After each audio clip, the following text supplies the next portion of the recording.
Thanks so much to the Cowichan tribes on their traditional territory, Cowichan Watershed Board for putting this together, and then VIU, which is beautiful building here. You know, I've been teaching at BCIT for the last 14 years. We had cinder block buildings with a cement floor that drained the middle. You know, they're kind of like you're like a jail cell. So to be in a place like this is just over the top.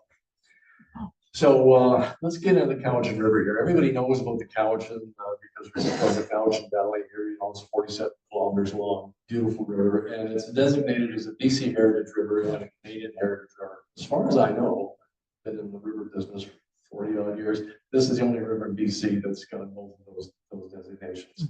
So it's quite a special river. It's obviously got immense cultural and spiritual value for the Cowichan tribes.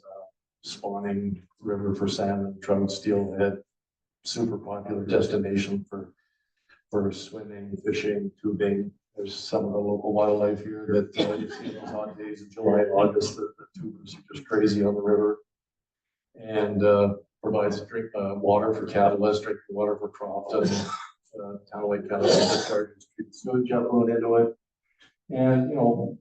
My bottom line, you know, where I live over in North Vancouver, looking at it, is it's the cultural, spiritual, economic, environmental cornerstone of the Cowichan Valley. You know, the river being what it is, the Cowichan Valley wouldn't be what it is.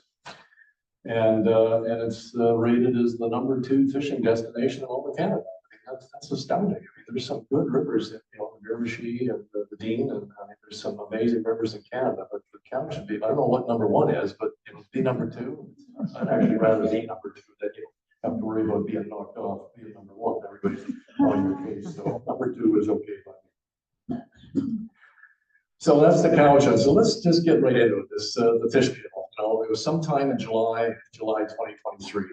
This happened. It got pretty good news coverage. You know, I picked up vibes of it very quickly. Saw it on the news. You know, media picked it up. And what happened fairly quickly is that the ministry, BC ministry, you know, they change their names all the time, but it was Waterland and Resource Stewardship at this time, you know, they came Walrus. They wrote an internal report, and it came out in February 12, 2024 there, and it was a really good report. And that was just sort of sitting on the file. And Mike McCullough, who's the fisheries biologist in the NIMO, asked me, could I read that report and kind of give a second comment on it? Did I think it was a good report or not? And is there anything I could add to it? I wanted to make sure that they're on the right track. So that's essentially how I got involved in this. Even though in my former career as a BC fisheries biologist, I used to swim the Cowichan every year or two on the annual snorkel count. So I'd swum the Cowichan many times and do the river, at least from Lake Cowichan down to whatever trestle we got out at pretty well. I've done that a dozen times. So from this report, and I'll show this throughout this, I'll show like real data, so I'm not putting words in anybody's mouths. I'll show you what people have said, and I'll tell you what my take on it was. So, you know, in the report is that this is sometime in early July 23. Nobody had the exact date or hour it happened. And then this fishery survey that was conducted later in July, once all the agencies started to act on it, they had been doing annual counts. And by swimming the area, you know, between you know, Scotts Falls and 70 Mile or so, the conclusion was that they figured there's around 84,000 juvenile steelhead were killed as a result of the fish kill. So, you know, that's an estimate. It's not a precise count. You know, it could be 70, it could be 90, but you know, it's significant no matter how you cut it. So I just stuck with what the ministry said. Their estimate is 84,000. So that's what I used. And so what I want to do here is just kind of walk you through it. I'll use the least amount of chemistry I can, or physics or anything to explain it. How you would sort of put a magnifying glass under it. Jill and I were going back and forth trying to find a title for tonight that would make this an interesting talk. And I guess one night I fell asleep and I woke up. I don't usually watch these various CSIs, but it was on. And then I saw this logo and it was like, ding, you know, there's the title. So I hope nobody here works for Warner Brothers and knows that the copyright infringement just stole this off the CSI Miami website. So in this memo, the opening of this memo, the opening line was that river discharge was low. I've got it in red here, the sort of salient points at the time of the fish kill. There was low, and that would give low effluent dilution. There was high temperatures, and there was potentially irregular effluent quality. So right, the very opening statement in this sort of analysis the ministry wrote is that it was clear that this was not, it wasn't a single thing. It was a combination of events, because rarely, if you go back, and I love doing forensic analysis, there's a great show called Disaster Analysis, whatever, like whether it was the Titanic sinking, or the Concorde blowing up, or the space shuttle. It's always a series of events at least, so it rarely is just one thing happened. And so this was another issue here. This was a combination of events, your classic overworked term, the perfect storm. Things just lined up, and that's what happened. So it's worth going through each of these. And so I thought the way to address this would be to sort of round up the usual suspects here, look at each four of those and see which one makes sense. Now, most people in this room probably can identify the movie that this round up the usual suspects line came from. If you're over 60, you should know. It's considered the second most famous movie in Hollywood history. Casablanca, yeah, right at the end when Humphrey Bogart shoots the Nazi guy and Claude Rains says round up the usual suspects. It's an awesome movie. And so the usual suspects from that statement was low flow, and it was low, it was a historic low, 4.5 cubic meters per second.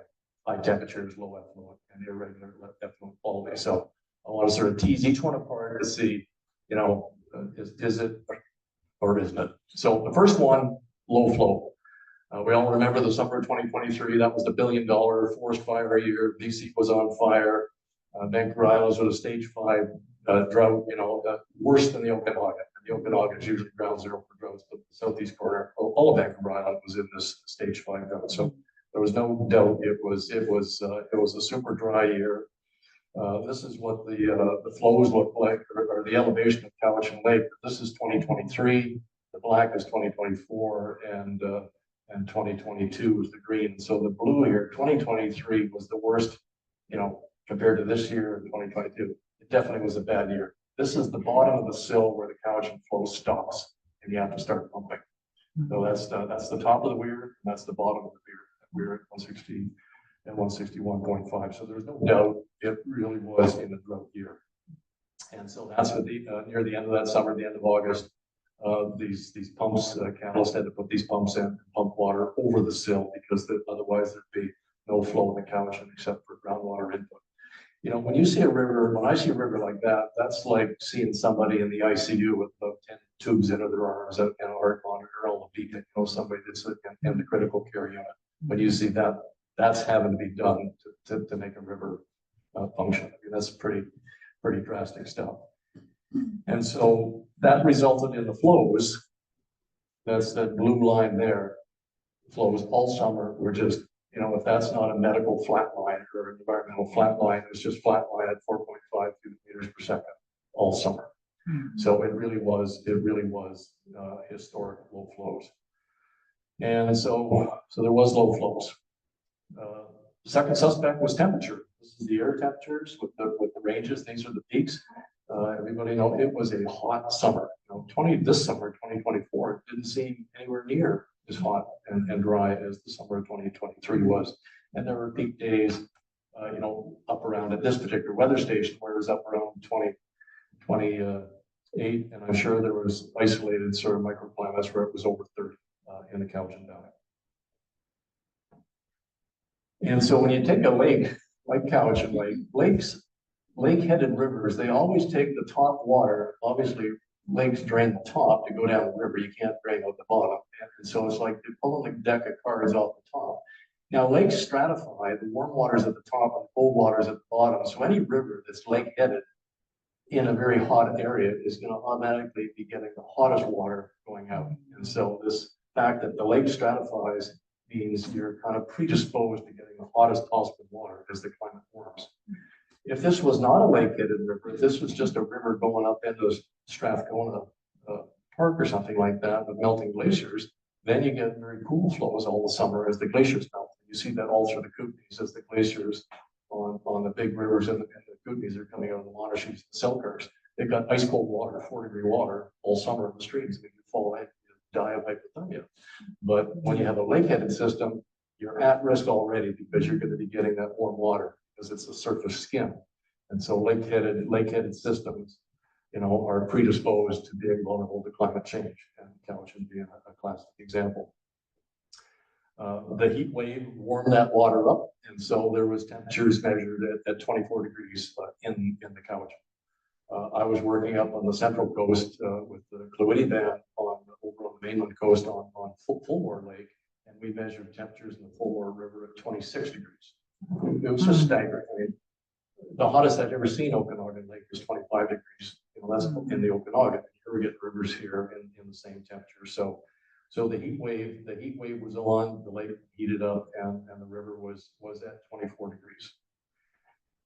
And so what does 24 degrees mean? I mean, fisheries biologists for years studied salmonids because salmonids are cold water fish. Here's a list of all the salmonids, coho and chum salmon and steelhead. You see for steelhead here, which is the dog that kill. 23.9 is kind of like, that's the upper lethal temperature. So if the river temperature was 24 and the upper lethal is 23.9, they're definitely in the zone. I mean, that's stressing the fish out. That could kill them just by itself. I mean, that's one set of data. You see there's the odd trout that can hang in there at higher temperatures. The steelhead are a cold water fish. So that temperature was 23.9. Other data in the literature, you look at the steelhead as a rainbow trout. There's lots of arguments genetically how different they are, but you see all these numbers are all 25, 26, 24, 24.5. And so, there's fair certainty that when water starts to get to 24 degrees, steelhead are in trouble. If they're not dead, they're under stress. That's like you running uphill with a 40-pound pack on and somebody puts another 30 pounds in it and says, keep running. It's a tough time to be a steelhead when you're in water it's that warm. And so basically the usual suspects, from rounding up the usual suspects 1 and 2, it's confirmed.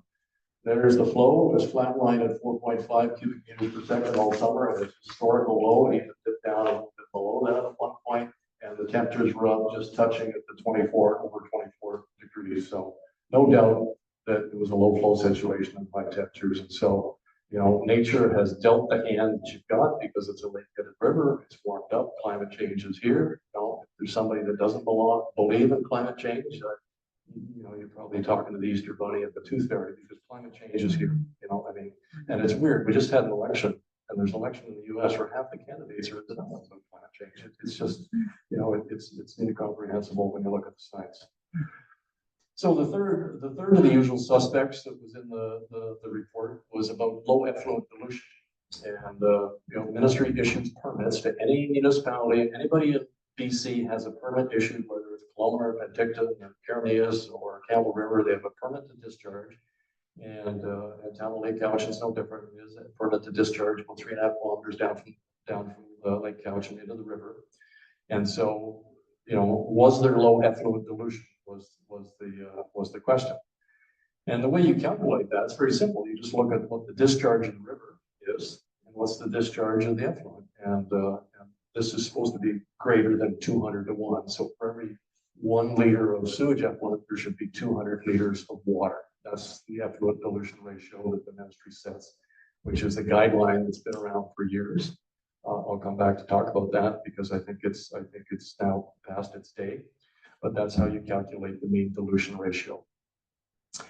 And so what they found out, in this ministry report, is that the daily effluent flow at some times was exceeded. This is not the dilution, this is just the total flow was higher than their limit on a couple of days. Now, these were days probably in January, February, and in April when it was probably raining like it was on Saturday. And so you get these atmospheric river events, and so you get a high daily flow. And so that is what it is, right? When you get heavy rainfall events, you often get exceedances in daily flow. I used to work for Metro Vancouver, sewage engineer, happens all the time. The question was the dilution ratio, did it ever get less than 200 to 1? And so when you graph it, there's 200 to 1 there. And so at no point did the dilution ratio ever get below 200 to 1. And so that was the usual suspect that was popped up.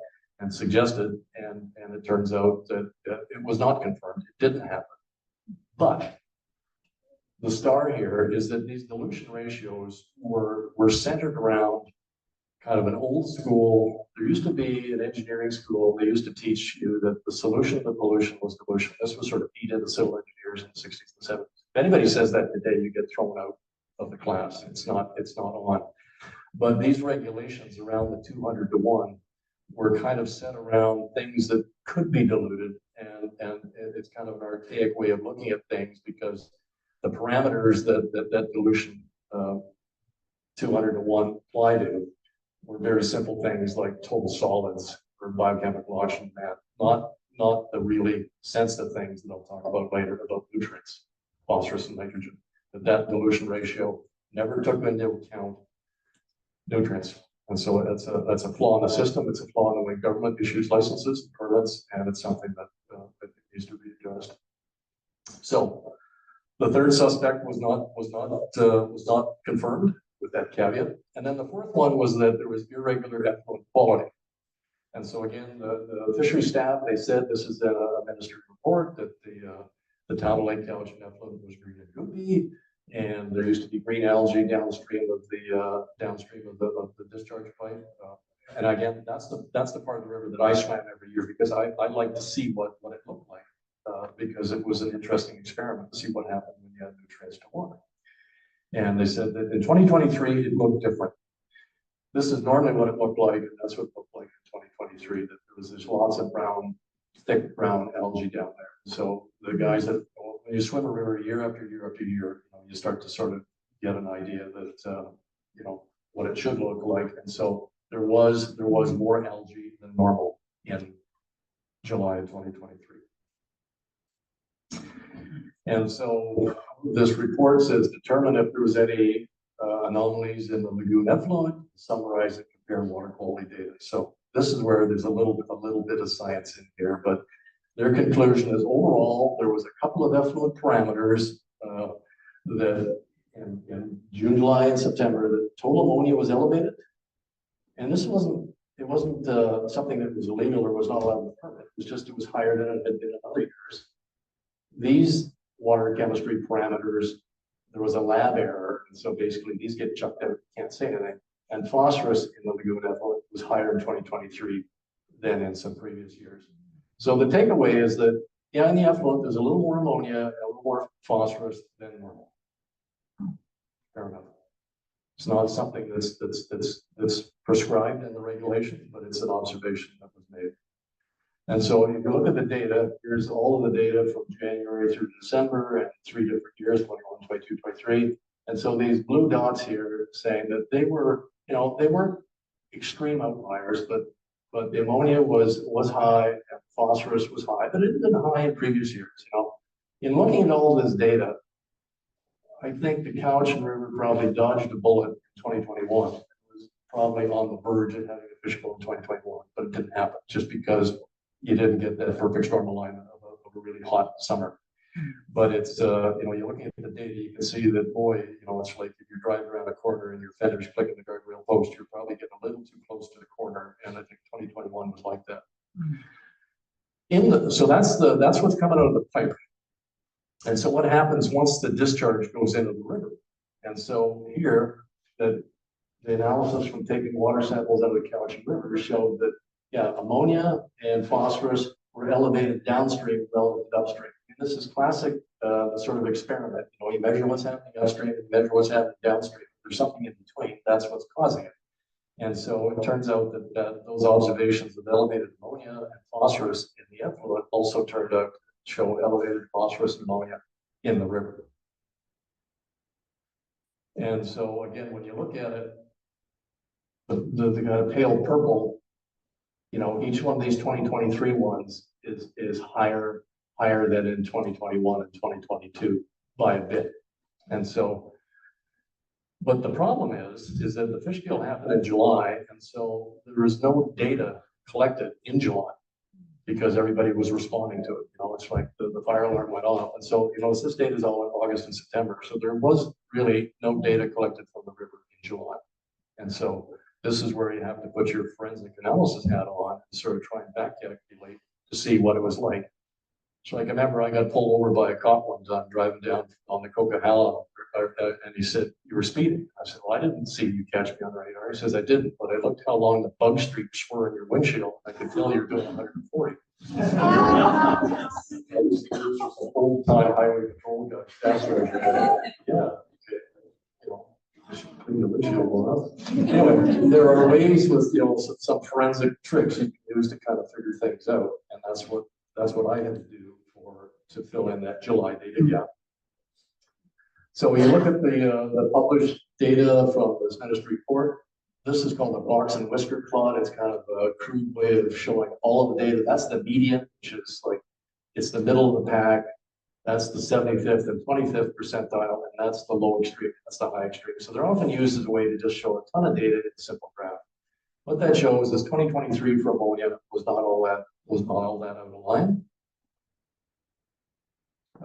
Phosphorus was, because it was way up there for 2023 relative to 2022 and 2021. So again, sort of consistent with what was shown in the August and September samples. And again, that sort of feeds back into the amount of algae there. This is an index, chlorophyll A is an index of how much algae there are. And it shows there's 2021 and there's 2023. So it shows that, you know, if anybody been out looking at 2021, things weren't all that different, but there was not a fish scale. But what you get in 2023 is that the tails were longer, so you had some sort of really high spots, and that was probably, you know, where that photograph, you know, that's what that looked like in 2023. So to recap that, you know, rounding up the usual suspects, it was low flow, no doubt about it. It was 4.5 cubic, everybody can tell that. It's always a low river. It was high temperatures, no doubt about that. That's what Mother Nature dealt you in hand. There was this low effluent dilution, not confirmed because never went below the 200 to 1. But again, this is this caveat that 200 to 1 was for old-fashioned things like BOD and total suspended solids, and it was not intended for nitrogen and phosphorus. I don't want to talk about nitrogen and phosphorus next. And then there's some irregular effluent wall weight. Some of the concentrations of nitrogen and phosphorus coming out were a little higher than normal. But again, that's not really a regulated thing. That's just a function of how wastewater treatment plant works. Sometimes they work perfectly, sometimes they're not so perfect. So I want to put my limnologist hat on now and just talk about B.C. for a while. This is a map that my old professor Tom Northcote did that sort of showed all of B.C. And there's region 1 here, which goes from Vancouver all the way up. This is basically a lot of granite here. This is where rivers are naturally fairly low in productivity, is that they just don't produce a lot of fish naturally because it's granite. There's usually a big coniferous forest that sucks up every bit of nutrients. And if you go up and down the island, I spent a good chunk of my 40-year career working on Vancouver Island sampling streams. You can never find any nutrients in the rivers. You know, even when you go to a lab, it's the best lab that there is that people used to run. I mean, they're always nutrient deficient. And this puzzled fishery biologists for a long time. Said, well, how can you have so many salmon come back to these rivers when there's no nutrients? You know, the rivers in the interior, like the Chaco and the Okanagan River, these are like tons of nutrients, and they got lots of fish, and that makes sense. What puzzled fisheries biologists for a long time was how do you get lots of fish in these coastal rivers when there's no nutrients? Of course, you know, this has been known for First Nation for millennia, is that the salmon coming back, they brought the nutrients back from the ocean. When they spawned, they died. Bears ate them, and the birds eat them, and the nutrients get recycled. And so having large salmon runs is what's sustaining the high productivity in all these coastal rivers. And, I mean, it's unbelievable to think that this was a foreign concept for modern fisheries biologists until 2000. You know, it's been like 23 years. It's been common sense. Before that, the odd old-time biologist knew it, but it was not commonly accepted. It was kind of like a myth that salmon could actually influence the productivity of a river by bringing nutrients back in from the sea. So I organized a conference in Eugene, Oregon in 2001. We did it down there because it was easier to raise funding, and had a huge international conference, people from around the world. And that was really the turning point about recognition. And then there's just an explosion of research, you know, confirming that you can trace salmon nutrients through bears, through leaves, through insects, through birds. I mean, it's just everywhere. You know, you just follow the magic tracers and you can see it everywhere. And then that's been turned into a restoration technique. DFO had a program in the 1980s and 90s fertilizing several lakes in Vancouver Island. They still are fertilizing Great Central Lake. They were using the DC6 at the time. This is Kootenai Lake, a program that I worked on. And so when you add nutrients to nutrient deficient streams, it boosts productivity. So, I mean, nutrients, you know, I tell my students, nutrients is like scotch. Too little is bad for you. Too much is bad for you. You know, it's Goldilocks, that part in the middle, medium amount is just right. And that's the same with nutrients. And so in nutrient deficient streams, if the salmon run has gone extinct or at very low levels, it won't restart itself. And so you might have to fertilize a river for 4 or 8 years. It's like jump starting a dead battery and stop and let the salmon bring the nutrients back. So it's like jump starting a river. It's one of the series of tools that you can use in fish habitat restoration. And so I probably added more phosphorus and nitrogen in rivers than anybody on the planet. It's illegal in most parts of the world, except B.C. and Alaska. And so that's why nobody in Ottawa could ever understand what goes on in B.C. I mean, we are in problems. So what happens when you add nutrients to a river? What they do is they stimulate the algae that are growing on the bottom of the rocks. The technical term is periphyte, just call it river algae. And the algae, I mean, they are the most amazing thing. You know, these plants growing on the rocks, that's what makes rocks slippery. They take carbon dioxide that's dissolved in water and a little bit of water at sunlight. And this is just the most basic formula for a carbohydrate. And they produce a little bit of water and that magic oxygen. That's the bubbles there. That's what periphytes do when the sun's shining on them. They produce oxygen. And when you add more nutrients, they produce more oxygen in addition to more algae. And it gets greener and greener and slipperier and slipperier. At night, that same reaction goes backwards because rather than producing oxygen, the same algae have to respire. So they're taking that oxygen they produced at night and they're going backwards and they're giving off, just like humans, they're breathing out carbon dioxide. Algae don't produce oxygen unless the sun shines. So it's like they produce oxygen in the daytime and boom, they use some of it up and they give off carbon dioxide at night. And so rivers go like this. The oxygen concentration very low at just before sunrise, and then it can be peaked in the late afternoon and then go down, and it's got this big sine wave. And if you're sampling, if you're working sampling a river that's productive, you know, if you just think, well, you're going to take all your samples at 2 o'clock in the afternoon, I mean, you know, you're getting biased data because if the river's doing this, you have to sample every 4 hours, at least for a couple of days, to figure out the magnitude of that swing. And that's the sign of a productive river if it's making these big ups and downs during daytime and nighttime. And so here's what the Cowichan looked like, textbook. This is upstream of the Lake Cowichan outfall, pretty flat line. I mean, it's very tiny bit. This is 100% saturation. But downstream, it's going from at night to about 75% up to 200% in the daytime. So it's doing exactly that.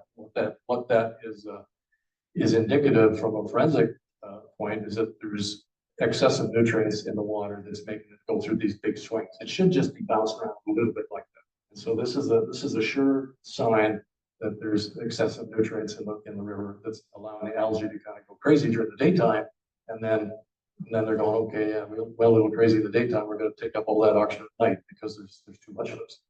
So that's a good confirmation that the nutrient concentration, or secondary confirmation that there's a bit too many nutrients in there. Now, there's a second more subtle effect of that is that when carbon dioxide gets taken up in the daytime and turned into carbohydrates, and the algae are producing oxygen doing their thing, that tends to drive the pH. pH is that everybody knows that there's acidic stuff like vinegar and battery acid, and there's alkaline stuff called bicarbonate of soda. It tends to make it swing over to the alkaline side during the daytime because as you take carbon dioxide away, this reaction goes from a little bit more acidic to a little bit more basic. And so, of course, the more this reaction happens, the more it goes from slightly acidic, which most rivers on Vancouver Island around 6.5, and it'll push them up a little over to this scale. Now, this is not a numerical scale like 5, 6, 7. This is a logarithmic. So that's like every time you go there, it's a factor of 10. That's another factor of 10. That's another factor of 10. It's kind of like the Richter scale. So the difference between pH of 7 and 8 is a big deal. It's 10 times. And then if you went 7 and 9, that's 100 times difference. And so what happened is that, so here's battery acid is really low. here's, you know, if you stick your finger in a bucket of lye, you get your finger goes white, and you know, this is what happened over in the Cheakamus River in 2008 or 9 when that sea ants dumped a bunch of sodium hydroxide in there, killed everything in the Cheakamus River.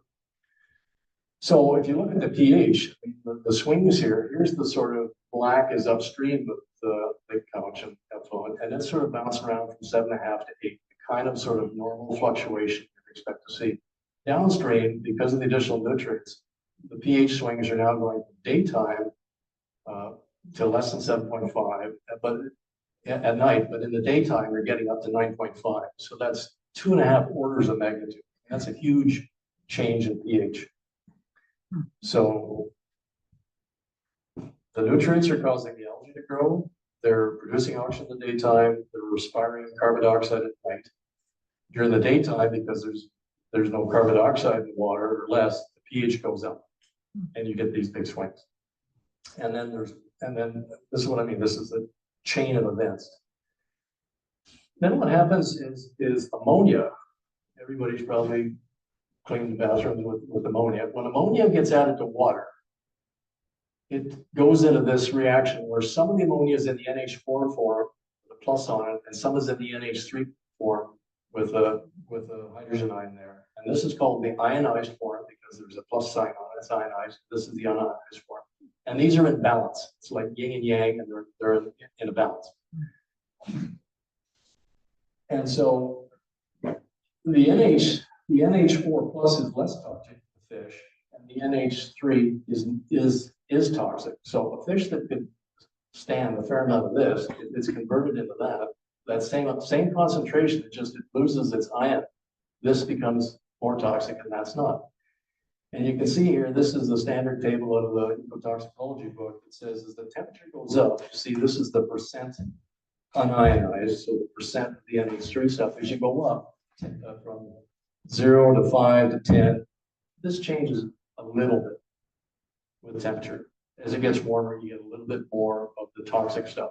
The big change is as you go from pH 7.5 up to 9.5, all of a sudden it goes from like 0.082% to 7% of the toxic stuff. And at the temperature of 25, it's going from 0.18% to almost like 64%.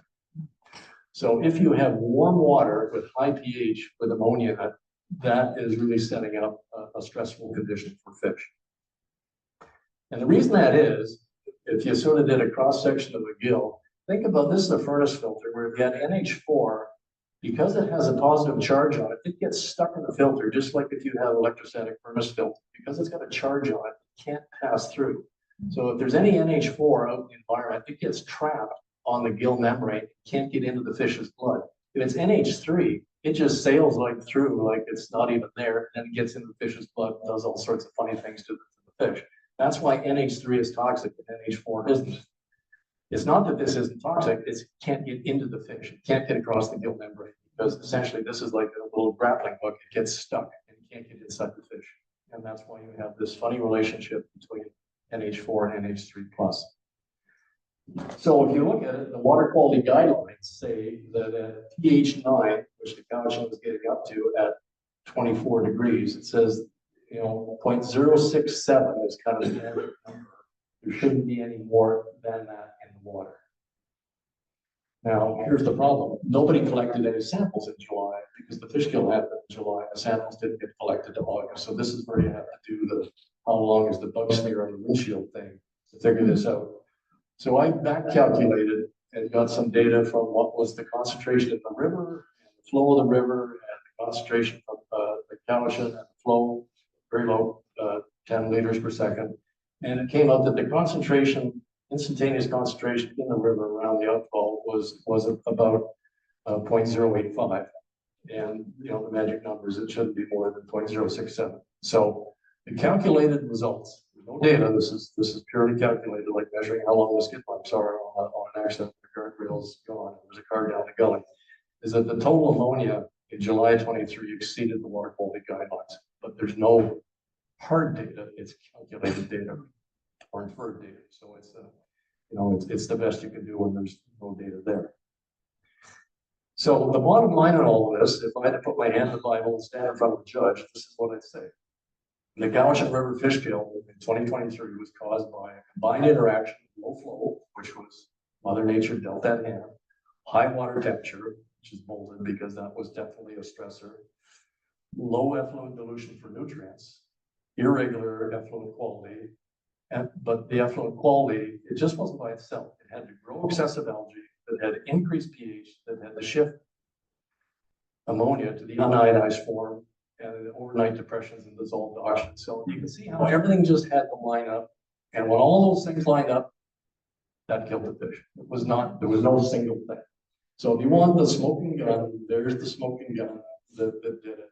And it's important to know this because, you know, people were talking about it was this, that, and the other thing, and everybody was an expert, armchair expert in the subject. But this is how teasing this whole thing apart, you can show just a combination of events. It's unfortunate weather event. If that was a cold, wet, rainy summer, none of this would have happened. It would just had to be super hot, dry summer, super low flows. Effluent was a little higher than it should have been, and then the river takes over. It just does this thing. The algae go crazy. They grow a lot. They take up the carbon dioxide. They shift the pH relationship. They shift it over to the unionized form of ammonia, and that's what's. And so every one of those was a stressor. So when you add up several stressors, I mean, at some point the fish just say uncle, and that's it, right? I mean, it was just not a single thing. It was this combination of events. So that's my conclusion. If anybody else has got data to show that it was, you know, some other thing, I'd be happy to see it. You know, I spent months sort of combing through this thing and looking at reports and looking at data, and that's sort of my bottom line conclusion on it.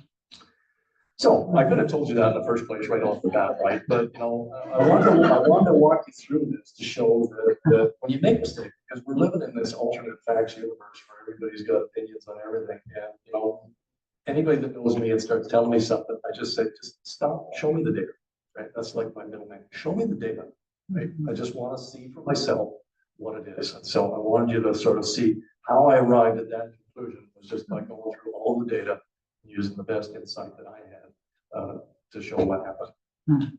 So now what, right? Milk's been spilled, eggs been cracked. What do we do now? This is when you know, what did John Wayne say? We go and get stuff, the stuff get going. So what happened in 2024? It was amazing how the agencies and the Cowichan Watershed Board sprung into action. You know, as Tom said that and Heather that these two community workshops were held in March 12th and April, and this was developed strategies because there's no way anybody wanted to see this happen yet. And what was discussed at those is what management levers are out there that people can actually pull to make sure this didn't happen. And it had to be over a couple of different time horizons. It had to be what needs to be done today, you know, like in March and April, what needed to be done in the short term, and then what about the long term?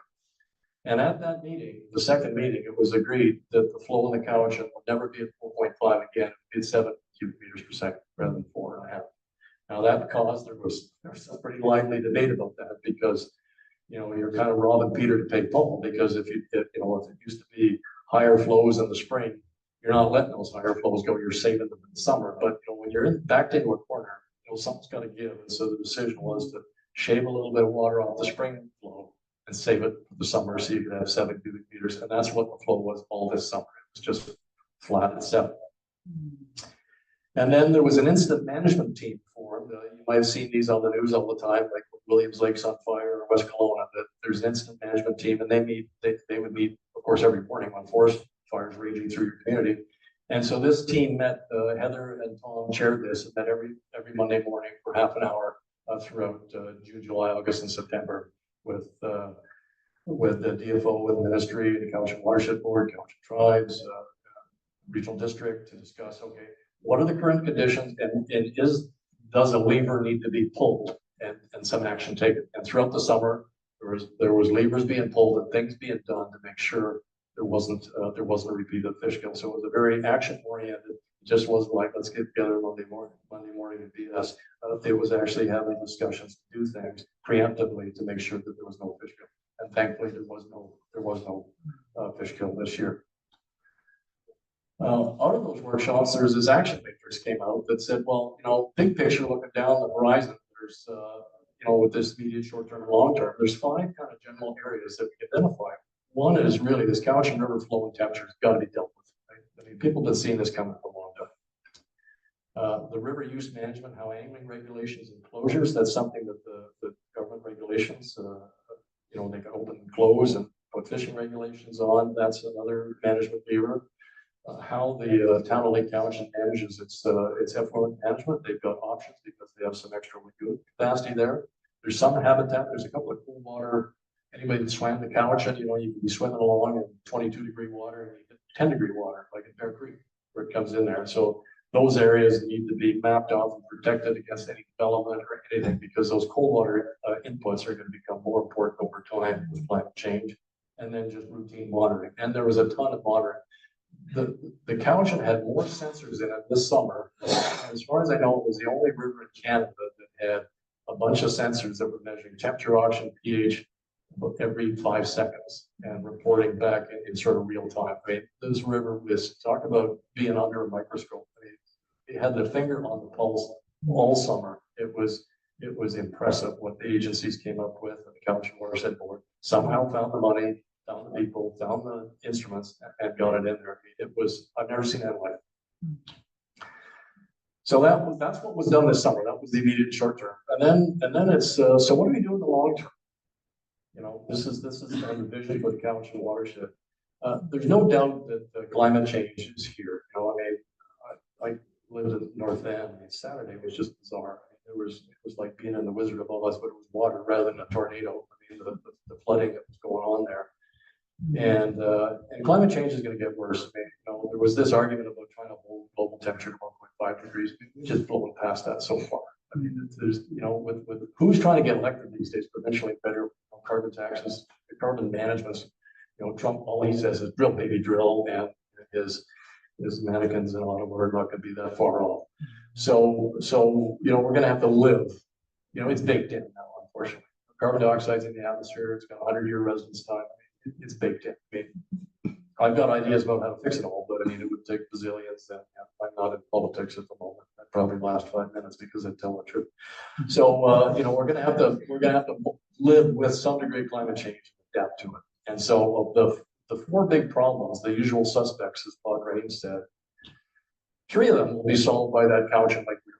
And the community's already on that. You've got the 14 million. It's phenomenal. You've known that this discussion has been going on for a decade, and if you can raise that weir, that will resolve the flow issues and the effluent dilution issues. The only caveat is that you have to have the cold water release system, because if you just raise the weir, because what I showed you, lake-headed systems just deal you that top deck of water, just put more hot water down the Cowichan. 7 cubics of 24-degree water is not going to do the trick. You're going to have that cold water siphon put in there. That's factored into this thing, but it's going to add another tens of millions on there. But that's the cost of doing business. Without a cold water component to the weir, you're basically you're not going to get the response you wanted just out of raising the weir. So just a note of reality. I mean, the Chaco River, you just have to look at the Chaco and see the importance of what temperature management is there. The 4th one, the irregular effluent quality, this is where I think that something magical can happen in the Cowichan Valley if you all put your shoulders to the wheel here. This is an aerial image of the system. This is Lagoon 1, Lagoon 2. These are aerators that add oxygen to it. This is the basin where chlorine gets added, and then it goes down the pipe there. And this is currently an unused lagoon. It's just full of rainwater, 50,000 cubic meter. It hasn't been used yet. It's what's called, in engineering terms, it's called a facultative lagoon. And this is the process of how you treat wastewater. Now, how a facultative lagoon works is that at the bottom of it, there's no oxygen. It's kind of not a very friendly place. Nothing that uses oxygen can live down there. There are anaerobic bacteria, dissolved hydrogen sulfide, that rotten egg smell of methane. And there are bacteria that live down here. They start to digest the sewage. There's a zone in the middle where it's kind of transitional, and on the surface where sunlight and algae are doing the thing and eating up some of the nutrients, and the wind is adding oxygen.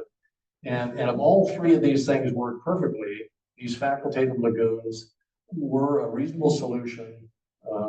Back in the day, I worked on writing the Canada-wide strategy for these things, and you know, where they worked is they don't really have any effect on nutrients. They have some effect on ammonia if they're working well. They have zero effect on emerging contaminants. This is one of the biggest concerns right now. What's in sewage today is not what was in sewage in your grandmother's era. Like any drug that you buy in Shoppers Drug Mart or Pharmacy or London Drugs is now in the sewage.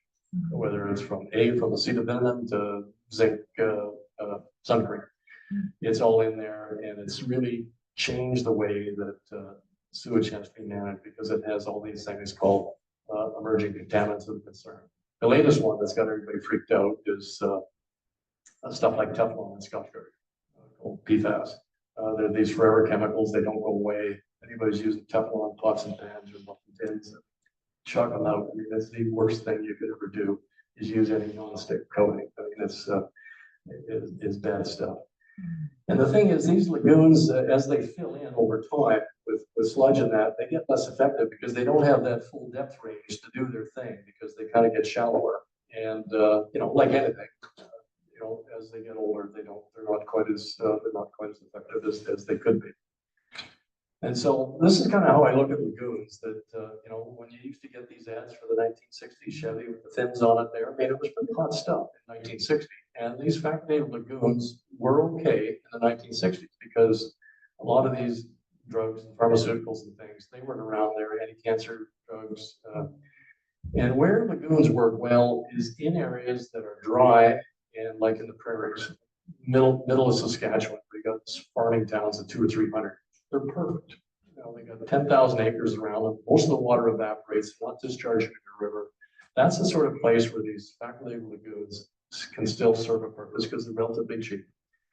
But in a community like Cowichan, because of the size of the community and because it's discharging into a fishery sensitive stream, you know, it's you know, the reality is that they're sort of past their due date. Basically, you're driving around with a 60 Chevy in 2024. There was a recent expert panel report in 2018 that I gave testimony to, and it was about the challenges and opportunities to address all these emerging contaminants. And this is whether it's in the EU or the US or Australia, New Zealand, every civilized country in the world is dealing with this because everybody knows that, you know, wastewater is not what your granny used to deal with. And the conclusion was that modern wastewater's got a lot of these emerging contaminants that need to be treated, but wastewater, you know, is kind of a bad term. You know, wastewater, because yuck, who wants to deal with this stuff? You know, if you can kind of separate yourself from what's in it. I mean, a sewage treatment plant is not that much different from a pulp mill. There's some stuff coming in, and you can do something to it at the plant and get something out the other end. And most sewage treatment plants today, they're designed to recover the heat that comes out of it. Like in Vancouver, the Olympic Village is heated now from the heat that's in sewage, because even if it's minus 20 outside, sewer water is around 16 degrees year round. It just I used to have to go out in January, pull the lid, those manholes off and sample it. You just got this warm air blasting up off the sewer. It's just enough to make you gag. It's 16 degrees year round. So a ton of heat energy. That's from the shower, the dishwasher, the sink. And then phosphorus, carbon, and carbon in the form of methane, which is natural gas. This Jack's all-purpose fertilizer, this is the company that's popped up at one sewage treatment plant, I think it's in South Carolina. They're recovering phosphorus and they're selling that stuff, and it sells for, you know, a bucket like that, I think sells for $30 or $40. I mean, it's just unbelievable. It's actually classified and registered as organic fertilizer, and so you can recover. And so there are valuable things in wastewater that you can recover that actually start to pay for the cost of going to more advanced wastewater treatment to deal with the emerging contaminants. And so really the way to look at it is that wastewater is a resource. So you need to deal with the emerging contaminants, but there's an opportunity to capture these other things and do something with it. And so, you know, is this pie in the sky or what? So I'll give you an example. I mean, Okanagan Falls, little old Okanagan Falls. I don't know if anybody's been up there. It's, you go through there, blink of an eye, and population 2,500. You can't read it here, but this is the plaque on the outside of the new sewage treatment plant, built 2013, because the Okanagan is super sensitive to nutrients. Okanagan Lake has a residence time of 120 years, and so back in the 60s, it was identified that all of the sewage treatment plants, all the communities in the Okanagan have to be like the best in the world. So Picton, Kelowna, West Bank, Beachland, Lake Cowichan, they all using modern technology to protect the water. But Okanagan Falls is the most recent one with a small population of 2,500. That's their plant there, and they discharge into the Okanagan River. And those have been following the sockeye recovery. There's around 200,000 sockeye coming back to the Okanagan River this year. I mean, it's the biggest sockeye run in the whole Columbia River system. They swim across the border and they come into Osoyoos Lake, and then they continue up into Skamaw and into Okanagan Lake. And so this sewage treatment plant is discharging into that river that's recovered in sockeye up to that astounding. And this is water that's running at 23 to 24 degrees. I mean, it's right on the bubble, and they might have temperature problems, but they're certainly not having any problems with the ethanol that's going into, a very fish sensitive. So it's very similar to the situation in Cowichan, Lake Cowichan here, with the Cowichan River being a fish sensitive stream. They also, in the summertime, they created a wetland. They discharge some of the effluent into a wetland, and there's more red-winged blackbirds in there. It's like a tourist attraction. Bird watchers come down to look at the red-winged blackbirds. It's quite a remarkable situation they have there. It has the water going out is so clear. It's like gin clear. It uses UV to sterilize it, so they don't advertise it, but you're in the middle of the desert and thirsty, I wouldn't hesitate to drink the stuff. And the phosphorus coming out of it has a concentration of 0.05 milligrams per liter. So that's 100 times lower than what's coming out of the lagoons here. That's how it's 100 times more efficient at removing those nutrients. It's got 3 full-time staff. The whole thing can be run remotely from a cell phone. Like during COVID, nobody showed up for a week at a time. They just sat at home and ran it off the cell phone. I mean, it's pretty impressive. And so, but even that, in 2013, they weren't recovering phosphorus, nitrogen, and carbon. And so they're now looking at an add-on, which is very easy, modular to add on a couple of units at the end of it to capture. Fortis will buy the natural gas, and they grab the phosphorus and sell it, and then they use the heat. And so, a possible vision for Lake Cowichan that plant would fit in there. With probably a soccer field left at the end and all of this area. I mean, there's tons of room down where that lagoon system is. And because I know the methane, if you've ever driven from the Dees Island Tunnel past that Vancouver landfill that's about 4 stories high now, all the methane from that landfill gets captured by a system of pipes. It's pumped under the road, and it goes to those greenhouses on the west side of the road. They burn the methane to generate heat and warm those greenhouses and elevate the carbon dioxide concentration in there. And that's all those peppers and cucumbers and tomatoes you get in the winter. They're B.Sc hothouse. They're running off methane that's coming out of the landfill.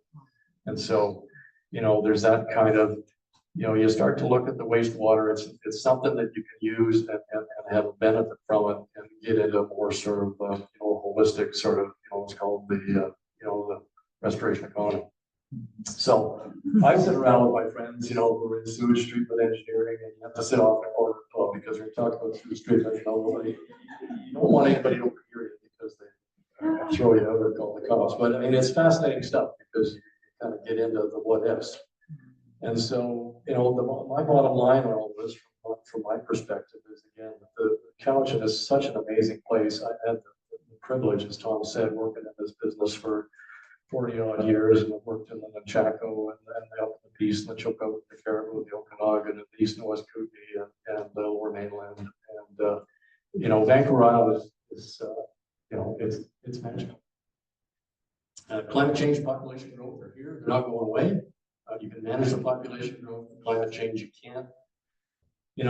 Solutions aren't cheap, but the thing is that they're doable, and they'll have a positive impact on the river. And it'll be a generational type thing. This is actually, you kind of shift gears and say, this is the future. I'm not going to tell you what to do. That's your call. But your future is up to what you make. The past is kind of cast in stone. Future is what you get to make with it. So, bottom line is, you can paint up the old '60 Chevy there and try to make it look good, or you can buy a 2020. You can tell I'm a General Motors fan here. 2028 Malibu. It's 2024. I think if you put your shoulder to the wheel here, you can get all this done in 4 years and be off to the races. I think you can sit back and hop in a tube and float down the Cowichan. I'll cover on the rest of my way. So that's what all I wanted to say. I hope I haven't offended anybody or said it too crazy, but that's my view kind of from as a forensic analysis and engineer, limnologist, fish researcher that's spent a good number of years on the Cowichan and want to see it in good shape.